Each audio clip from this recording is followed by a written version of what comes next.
എന്താ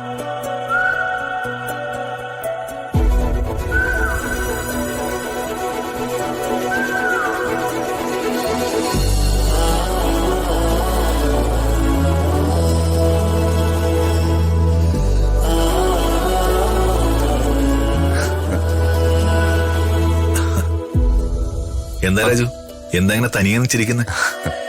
ശേഖരൻ സാർ അത് കണ്ടോ? ലതിക മാഡം എത്ര സന്തോഷത്തിലല്ലേ? ശരിയാ രാജു, ഋതുമോളെ ഇത്ര സന്തോഷവതിയായി ഞാൻ ഇതുവരെ കണ്ടിട്ടില്ല. ലതിക മാഡത്തിന്റെ സന്തോഷം കാണുമ്പോ എനിക്ക് ഒരുപാട് സന്തോഷം തോന്നുക.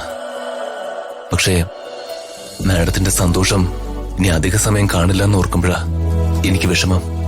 എന്താ രാജു നീ അങ്ങനെ പറയുന്നേ?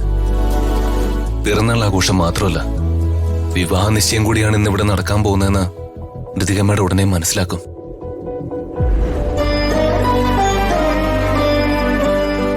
വർമ്മ സാറിനെ വിട്ട് ഈ വീട്ടിൽ നിന്നും പോകേണ്ടി വരുമെന്ന് ലതികമ്മയുടെ അറിയുമ്പോ മാഡം എങ്ങനെ റിയാക്ട് ചെയ്യുന്നോർത്ത് എനിക്ക് നല്ല പേടിയുണ്ട്. അത് ശരിയാ, ചെക്കനും കുട്ടനും വരുന്നതിന് മുമ്പ് കാര്യങ്ങൾ ഋതുമോളോട് തുറന്നു പറയുന്നതല്ലേ നല്ലത്.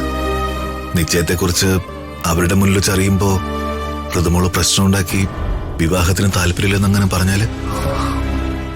ആദ്യം ഈ ബർത്ത്ഡേ ഫംഗ്ഷൻ ഒന്ന് കഴിയട്ടെ ശേഖര സാറേ. അതുവരെയെങ്കിലും ഋതികമ്മയുടെ സന്തോഷത്തോടെ ഇരിക്കട്ടെ.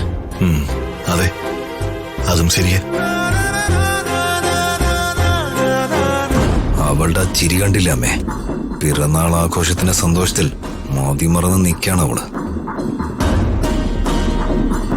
ആദ്യമായി അവളുടെ പിറന്നാൾ ആഘോഷിക്കാൻ പ്രതാപൻ സമ്മതം മൂളിയപ്പോ മുതൽ എന്റെ പിടി വിട്ട് നിൽക്കുക ഞാൻ. അവളുടെ നിശ്ചയം മുടങ്ങണം. ഇപ്പൊ അത് മാത്രമായി എന്റെ മനസ്സിൽ.